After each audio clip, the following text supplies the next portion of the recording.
This is Battleground PA, a PennLive podcast discussing the issues that matter to Pennsylvanians and documenting the events in the Keystone State and beyond that could shape how you vote in the 2024 elections. Okay, welcome everybody. This is Joyce Davis. I'm PennLive's Outreach and Opinion Editor, and this is Battleground PA. We are living in times that I guess everybody said they're living in historic times, but these are truly historic times. We have a former president who has been convicted of 34 felonies. And as we wrote in our editorial, no matter what side of the dividing line you fall on, that's a sad statement for America. And nobody really needs to be rejoicing over that, because even I am having a difficult time.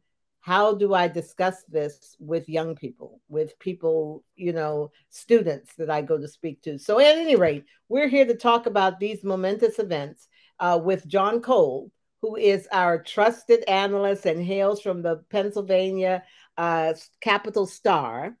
And we also have, of course, our trusted, reliable, dependable analyst, Rogette Harris, who is chairwoman of the Dauphin County Democrats. So welcome to you both. Now, some people may be asking, where is our beloved Jeffrey Lord? Well, Jeffrey is not here with us. He is actually not able to attend. It's not that he didn't want to be here to talk about Trump's conviction, but he had a previous engagement because they're celebrating or commemorating Ronald Reagan at some special events, and he is a very big Ronald Reagan follower. So that's where he is. He notified us. So let's get into it now. We do have some news that is worthy of our discussion. Former President Donald Trump, the presumed nominee for the Republican Party, has opened his first campaign headquarters in Pennsylvania. John, you were there. Tell us about it. That is correct. And first off, thanks for having me back. It's always great to be on the program. Tuesday evening in the city of Philadelphia, mind you, the state's biggest city, the state's biggest Democratic city. Former President Donald Trump's campaign opened their very first campaign office of the 2024 campaign in Northeast Philadelphia. I was in attendance to cover it. There were two speakers essentially really driving home the message for the Trump campaign. It was Pennsylvania Republican Party Chairman Lawrence Tavis, basically talking about how it's important to unite the party, everyone to come together, and essentially talked at length about believing in his mind that the Republican Party's policies are best for everyone. And then the keynote speaker was Congressman Wesley Hunt, a Republican from Texas. So to those Pennsylvanians who might not be familiar, that is who was the headline speaker for this event. He talked about his military service and kind of juxtaposed it with talking about he believes that in his mind, he thinks that Trump is the only one that can save America from the brink of disaster. He went on a list of issues. He talked about inflation, the southern border, etc. And it's worth noting at the podium he spoke at, it said Black Americans for Trump. Congressman Hunt himself, a Black American from Texas, talked about, he said one of his lines during it, he said, Black issues are American issues. He drove home that point and then went into those list of topics. But yeah, that was the office opening in Philadelphia today. So at this point, the Trump campaign has one office open in the state of Pennsylvania, according to what they said on Tuesday evening. And at this point, for current president Joe Biden's campaign has 24 offices opened in the Commonwealth. So just to give the audience an idea that this was the very first from Trump opening today, while Biden's campaign office is open for the past few months, all spread throughout the Commonwealth, a couple in Philly and all throughout the state. Well, John, thank you. And thank you for being there to cover that for Pennsylvania, because it is important. But I know Rogette Harris is shaking in her boots. She is so upset that Trump has opened an office in Philadelphia of all places. Rogette, let's hear your thoughts. I'm not surprised he picked Philadelphia. He has had a strategy to target particularly Black and brown men. So Philadelphia seems logical in that sense. Personally, my strategy isn't really for this election to switch minds at this point. For me, it's all about turnout. I just want to make sure we get our voters out versus switching minds. We do know that Trump was able to get a little bit more Black and brown men to vote for him 4 years ago. Obviously, he's going to try to increase that. I'm particularly expecting a person of color as his vice president nominee. I think that's a guarantee. It's just who it's going to be. That's my prediction if we're going to do predictions tonight, to try to take more of those votes away from President Biden, which is why my focus is on turnout and talking about not what President Biden and the Democrats want to do for African Americans, but what the party has already done. With that said, I do think we have to be careful of taking that vote for granted.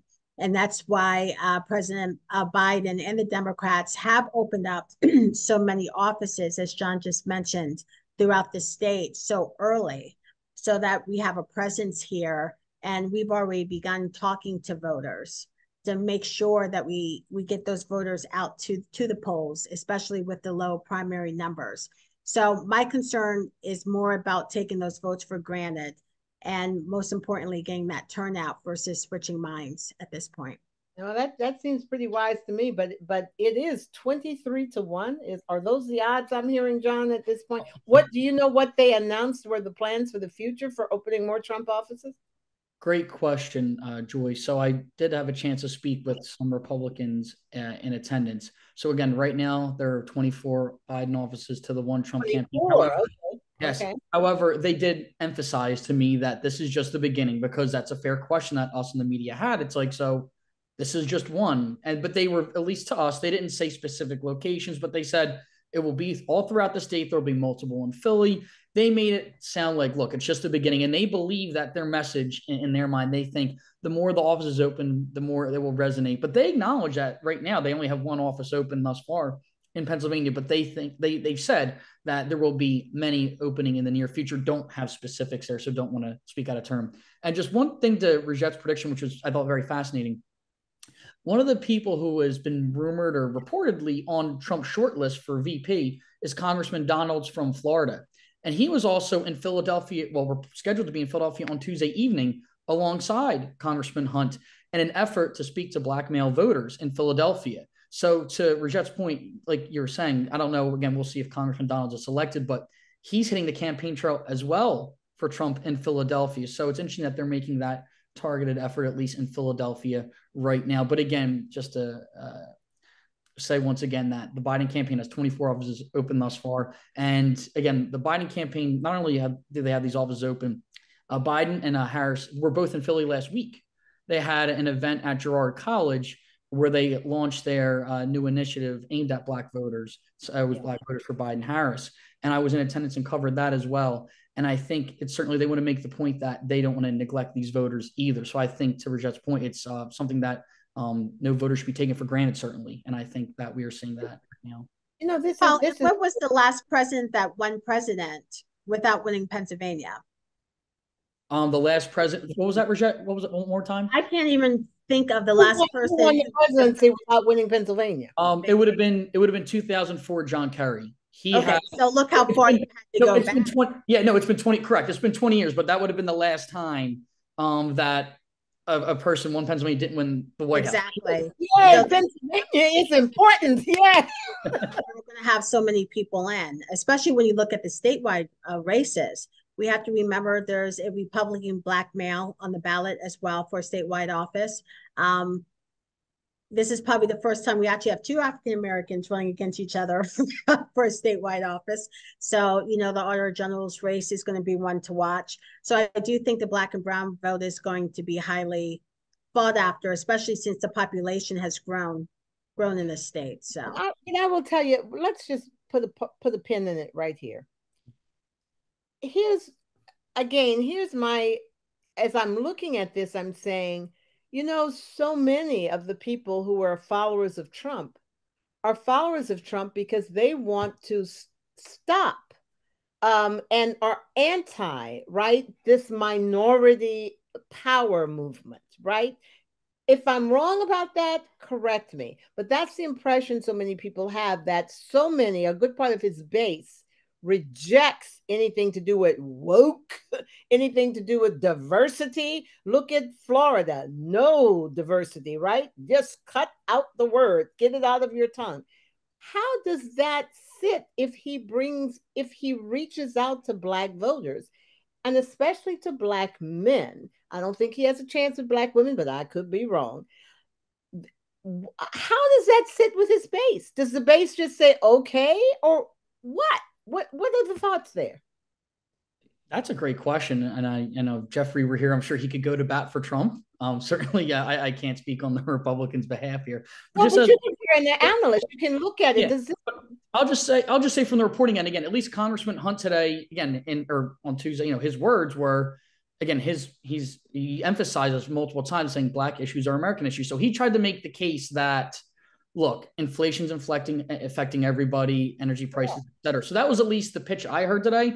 Another note that I thought was rather interesting from this office opening, and it could be a segue for other conversation, is that the Trump conviction wasn't really discussed at all. This was not a point of, this was not discussed one bit. This event was rather brief. This wasn't a long office opening. Let's say in totality, the office opening may have been 20 to 30 minutes. How many people were there? How many were there? It was a rather small room. It was packed in. It was quite hot, unfortunately, because it's a warm day in Philadelphia. But we were all packed in this room in Northeast Philadelphia off Frankfurt Avenue. Again, not a massive, so it was a small room, but they had it packed in. But I just want to say that it was interesting that Trump's conviction was not a point of discussion at all. Afterwards, a few reporters, including myself, we talked to Congressman Hunt about Trump's conviction, what kind of role it may play. But I just want to say, that was when they were prompted about it. When Congressman Hunt were talking about it, they didn't use this as a rallying cry, at least in Philadelphia. I wonder if that's a strategic point where maybe in a more GOP, more conservative area, maybe they use the conviction as a rallying point. But at least in Philadelphia, at this office opening, it wasn't a key point. They more so were talking about Biden and his policies, not necessarily Trump's conviction, which was, again, not brought up once. Again, not prompted, Yeah, let's bring Rogette into this, because I really want to hear what she has to say. I mean, how is it that they tried to pull in Black Americans, but so much of the messaging is abhorrent to Black Americans?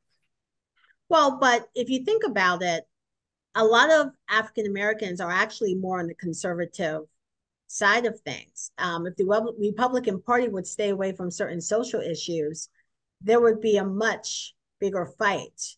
I argue, for Black and brown votes. We also have to talk about the quote woke liberal whites. As a Black woman, they're worse in a lot of ways. You talk the talk, but you don't walk the walk. I've worked for many, continue to. So they aren't always the best as well. But going back to the topic, for me, the issue is more about African Americans not necessarily voting for Trump, but staying home. Mm-hmm. I think that's the bigger damage. So what does he lose? Why not target Black men? If he gets an extra 10% or even 2%, that helps them.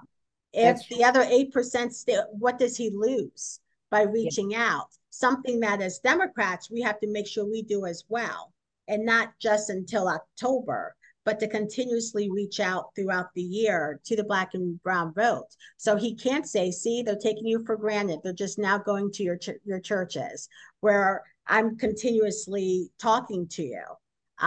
So to me, it's more about keeping those votes home, more so than voting for Trump. That's why my mindset, and I think a lot of Democrats' mindset, is to get that turnout. John, Rogette brings up a very important point, and this is why we really need to move beyond stereotypes. What she has raised here is true about so many Black people actually have a conservative streak, something that could be played to, but it's not conservative on social issues or social justice issues. It's more conservative perhaps on economic or even sometimes on criminal justice issues, because we get tired of being shot at in our streets too. We're Well, and we have to watch that too. You know, we can't go around saying don't elect a convicted felon, because in certain communities, as you know, we elect convicted felons. That's right. Well, we elect them. Plus, especially if you're African American, how many people have people in their families who have been convicted for whatever the case is? So our messaging surrounding that, instead but there's still a messaging that I think the Democratic Party is missing. Well, I think we need to talk about what he's done and how he is treated compared to how African American men are treated. How many African American men are in jail, right, for half of what he did, right? And so go ahead, John. I'm sorry. No, I just was going to pose a question. If anything, I'm curious, like, as you talk about messaging, and I wonder, and Rogette, I know you lead the Dauphin County Democratic Party. So again, very well leads it. But I'm curious, like, how does Biden tackle, like, what is his messaging around it? Because I'm just fascinating because, again, just to say in Philadelphia for this office opening, it was not brought up. They didn't use it as a rallying cry. You know, the Republicans were saying, oh, they're just, now, again, I'm sure in certain circumstances they will do that, but at least at this office opening, it was not particularly an issue. They just talked about Biden's policies. I wonder, what is his messaging? I'm curious around, the convictions, the felony convictions. Well, we need to talk about what he was convicted of doing. It's the issue. It's what he was convicted of doing that makes him unfit to be president. And when his sentence happens in July, let's see what his sentence is. As we know Black men in jail for 5+ years for smoking a joint. So let's see what he gets. So it's going to be, we just have to be more specific rather than just call him a convicted felon, especially as Democrats. We're always talking about second chances. We're always talking about pardons. We're talking about expungements. We help people get those so they have a second chance at life. So, and we don't want to, and as which was already mentioned, we do have people in office who have been convicted of crimes years before, but have obviously not gotten in trouble since. The problem with Trump is he continues his behavior. And he has disregard for the law and tears down the judicial system. I mean, listen to what he said recently. If he gets jail time, I don't remember his exact words, but to me, it would incite almost another January 6th. The words that he uses. That's the danger of all of this. But I will say this. I remember in the Louisiana gubernatorial race when Governor Edwards was running against the former KKK leader, right? That the theme was vote for the crook. It's important. That was the messaging that got Edwin Edwards returned to the governor after he had served his time in prison. All right. So we've talked a lot about that. We have to talk, to be fair, Hunter Biden. We're looking at another trial. And there's some heartstrings here because this is, again, if we talk about addiction as being something that is impacting so many families, right? And people and if you look at his life story with the death of his mother and all of that, your heart has to kind of twang a little bit. And yet he may have lied, or he did lie in getting a gun, and that's a federal offense. What are your thoughts, John? How is that playing clearly it's playing big with the Republicans? Yeah, at this point, at least it's playing with Republicans. But again, we have to see how this trial plays out. And just like the conversations maybe not identical, but similar to the conversations we've had in the past few months when the Trump trial was ongoing, I would kind of go back to the point of let's see what the verdict is, because you don't want to, we don't know what the verdict's going to be. So we don't want to assume yet. So I think it's one of those things where, as of now, we see Republicans have made it a point to discuss, although I could tell you again at this Trump office opening that was not brought up. I just want to let you know this was not like a... It was not brought up. Okay. No. Again, they kind of stayed on that. But again, maybe that was just to a Philly crowd. I don't know. Maybe if you go to a more conservative county, maybe they talk about that issue more. But at least in Philadelphia at this office opening, it was not brought up once. Hunter Biden's name wasn't brought up once. They talked a lot about Joe Biden and Bidenomics, et cetera. But we've seen, I think, a lot of national Republicans have hammered this point home about the Hunter Biden case. It remains to be seen. But again, I think when we see the verdict, then I think we can get this sense of, okay, how is this going to affect the campaign? Because we're still seeing polling come from this Trump verdict. One thing that we do know, at least, is how much money his campaigns raised since then. They had a really big boost in campaign donations. We don't know if that means additional support and votes for Trump, but at least they raise a lot more money in the wake And of where's that the conviction. information coming from that says they raised a lot more money? The That's Trump, all. the Trump campaign at least announced they raised, and Right. you So will see. again, someone like me, not sure I believe it, right? Because they lie so much. I'm sorry. No, right? well, I guess when we see the FEC reports, which I don't know exactly when that's available, and I don't want to speak out of turn. I would wait until I see that Mm-hmm. because it could be something completely different. Mm-hmm. And so I just wait because it's just a fact. We have so much inaccurate information that has come from Donald Trump. That is just a fact, right? Mm-hmm. So all right. So Rogette, with the Biden, how are you guys seeing that this might impact Biden's campaign? Well, one of the biggest differences, obviously, is Trump's trial was about Trump. Hunter Biden is the president's son, and as we all know, he has had drug, alcohol issues for years. I'm not excusing it, but he has, and the family has been very open about that. Do I think some people will try to tie him in with the president? I think if they do, it will be more on the privilege sense of,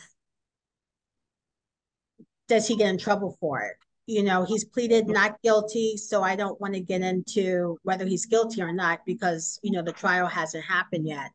But as we all know, when you're privileged and you come from certain families with certain resources, you tend to have better defenses and better choices. Not choice. Well, yeah, you have choices. Yeah, you have plenty more choices than someone without any support. More of the discussion rather than people trying to blame the president for actions his son made as an adult. Well, again, with some of this, I think it could boomerang because I can tell you there could be, especially among so many families that have dealt with addictions, right? And even families have dealt with tragic suicides or deaths from addictions. That could be a big sympathy vote for the president as that goes forward, especially because our attitudes have changed so much. About it used to be black boys, men were basically the people out there pushing drugs and getting high and getting drunk, and they're the bad thing. And now, when it spread into the suburbs, and we saw that addiction is actually a health condition, attitudes have changed, right? And to me, that could have a really profound impact, sympathy impact for President Biden. I think it could, but again, I think it's also going to depend on what comes out during the trial, what evidence, and again, what the results of that is. Because a lot of people in the city, again, don't get the same Black and brown individuals, sometimes even with resources. But I think one thing, what's that saying? The one thing that equalizes the criminal justice system is money. Having a public defender versus absolutely right, absolutely right. A private attorney. So I think a lot's going to depend on what comes out during the trial and what the end is. I don't think people will criticize him for his addiction because, as you said, it's not an embarrassment anymore because it's such a problem in this country. But there is still an issue that depending on who you are and who you're connected to, sometimes you have consequences and sometimes you don't.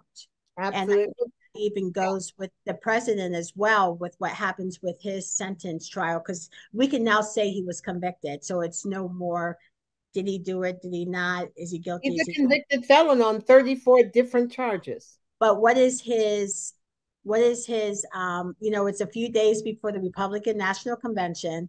What is his sentence going to be? Yeah, that's a good one, Rogette. A good question, because that also could boomerang, right, John? I mean, if he gets too harsh a sentence, but what if he gets too light a sentence? Yeah, and I guess that's the Biden campaign has to wrangle with this issue where you can't ignore it, but at the same time, if that's your only campaign message, I don't know how that's going to resonate with the average American. I don't know if they only want to hear about that.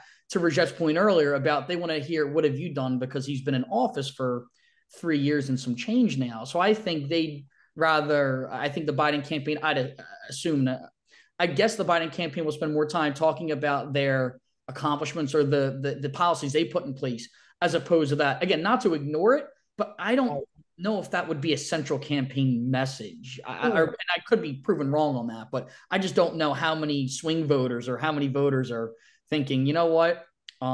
It's the conviction that it was definitely going to make me change my mind. And maybe there are those voters that they may exist. I do wonder how many of them are there that are on the fence that put them over the line, you know? Good. I think it's more about comparing the character of the two men. There's no comparison from what we can see. Because when you talk to average voters, as I'm sure you have too, people in general don't like politicians. They don't like politics. That's why turnout's low. They don't vote. They think everyone's the same, both sides. You know, there should be more qualifications than residency and age to run for these offices. Sometimes residency isn't even a qualification. We've all heard that. But I think there is sort of a yearning to bring back integrity. Yes. And ethics. So I think for people who want that, it will play too. But I do agree, Trump's base is their base. And if anything, this is going to make them vote even more. And those of us like me who are completely anti-Trump, again, nothing's going to change our mind. But people who want decency again, I do think it might play with them. Go ahead. An interesting development as well this week that ties in with Trump's campaign, which I know I've mentioned this multiple times throughout being a guest on the show throughout the past few months. But a new development this week was Trump's campaign started a new initiative to essentially encourage people to vote by mail. They're calling it Swamp the Vote, I believe, USA. And this is an interesting, I think, and noteworthy development because every time Trump's been in the state thus far this year, 3 times I was there, all 3, and all 3 of those, not once did he tell people to vote by mail. If anything, he would often, to say the least, criticize vote by mail or, be skeptical of it. He would often rail against it. I covered a Trump rally in Wildwood, New Jersey in May, and that was the first time I heard Trump reluctantly kind of say vote by mail. And now we're seeing a formal rollout this week in June now to get people on that. And I asked Congressman Hunt actually about that. Was one of the only question I was able to ask him about was like for months, Trump's not been saying this, but now there's a shift in strategy. And I guess he tried to make the case that they want to have big enough margins. I guess their thought process, I've talked to other Republicans that have essentially said, Democrats win the vote by mail vote by such a large margin that's difficult for them to win. So it's interesting, but now it's June and Trump's campaign made the formal announcement. But we'll see again. We know, and I know I think we all laughed at this last time I was on when I said we know Trump has been known to go off script at his rallies. And will he stay on message where his campaign has now had this rollout? But he's been saying for years at this point how he doesn't like vote by mail. But now his campaign has this formal push. So I don't know how it's going to resonate with the Republicans. Well, it's hard for people like Jeffrey too. Jeffrey, he's in our clique here. He has been solidly against vote by mail, saying that it's not trustworthy. So, it does put those people, those pundits out there who are also backing Trump's messaging. It puts him in an awful situation. How do you go back on all this stuff you've been screaming about all these years, right? It's tough. And that's why I'm curious, to at least the Republicans in the base, they see that now after all these years. Are they just going to change now and say, well, Trump's for it, I am? And maybe, I genuinely don't know. But it's a noteworthy strategy change that in 2020, Trump wasn't really exactly hitting the campaign trail saying you got to do this. Now, in 2024, June of 2024, his campaign has made that change. And I'm going to tell you, that is the most sense that his campaign has made, because it makes no sense to simply give away or consider how many older, even people who may be in hospitals or traveling, how many Republican votes you're missing by simply not encouraging them to take the easy way to vote, right? Democrats, Republicans, take the easy way and vote by mail, right? It makes sense, right? We were supposed to get into a little bit of Pennsylvania politics, so I'll just put a pin here and just ask John, is there anything we really need to pay attention to closer to home? I think that's it for this week. But again, you know how much the news cycle changes. I promise you in a day or two, we'll have another thing to talk about. Agreed. And I will say that I'm getting lots of letters. People really a little impatient at why Governor Shapiro's budget is not just, it's because there are so many people waiting on funding from that budget, including people, families who are taking care of people with disabilities. They are waiting for an influx of help, financial help, that they can pay their workers more, right? Right now, they're not paying a way to keep people working in their homes to help people with disabilities. It only takes that legislator to get behind what Governor Shapiro has proposed to really bring some relief to these long-suffering families. So that's where I will leave it. I know that people are really eager for some help, and that I just don't understand why the legislature is slow on that thing. Any insights on that, John? I guess I'll respond, but also pose a question to both of you. Is that we know that the budget deadline's the end of June, and it seems as though often, I know it's, even though it's a deadline, it seems more like a suggestion, where it seems as though they all, no matter who has a majority, it seems, no matter who's in power, the budget deadline very rarely done on time. Although I do wonder, being an election year, even though Shapiro's not on the ballot, I understand, but the members of the Pennsylvania General Assembly are on the ballot. And longer a budget stalemate happens, I do wonder, is there more incentive, or is there something that would make, I mean, and I see, that's a question I wanted to pose you, but maybe I guess I have my answer there, but can you? Rogette will have the last word. Tell us, Rogette, what does the oracle say? Well, I worked for the legislature for 10 years. That's why, that's why I'm shaking my head no. I have a lot of experience with this. If anything, I would argue it's going to make people stick to their points. Because when people say that there's no difference in the parties, there are theological differences. And let's be honest, it all depends on where the money is prioritized. So we have a group of individuals, and the party is against even the governor in this. Are we going to put money towards vouchers? We have special interests that are going to push for that, including the governor. And we have the Democrat Party standing with the union saying, no, we're going to continue to invest in public education. So, as a legislator, you look at that as you're fighting for what's best for your district, not necessarily what's best for a political agenda. That's the only reason why I say that I don't think an election year, if anything, it's going to make them stand more firm and where to prioritize the money to help. Well, we will bow to what you've said, since you've got the experience. And I just also want to say too, in Pennsylvania, we have, if I'm not mistaken, we have the only split legislature in the country. And I don't think people realize how that works. We keep saying we're a democracy, but we're really a republic. Exactly. But, that's difficult when you're split and you have those different priorities. There's going to have to be compromises, and it's just not going to happen by June. Well, okay, we've had a full discussion. I will tell you this. I have invited Nathan Benefeld, who's with the Commonwealth, I believe, Foundation, to talk, because they're really pushing for vouchers and for school choice, to come and talk to us at one of our upcoming things about school choice, so that we can pick at that a little bit, because that is another high priority. We talk about all these other things, but what's the future of education in Pennsylvania? And I have to tell you, unless they do something to turn around this public school system, I actually have had students tell me they graduated from schools not knowing how to read. We heard that at one of our events. You can graduate and not really know how to read at an adult level. That is a terrible indictment of a system. And frankly, I'm more for the kid and less for the system. So if it has to be to tear down that system, do it, because we need to save some children. But we have to build it up correctly, though. That's the problem. I'm just saying what is going on right now is killing kids. It's killing their future. We'll talk about it more and we'll debate it. But guess what? If there's another way, let's bring it on, because I'm about saving lives and not systems. So with that, let's go.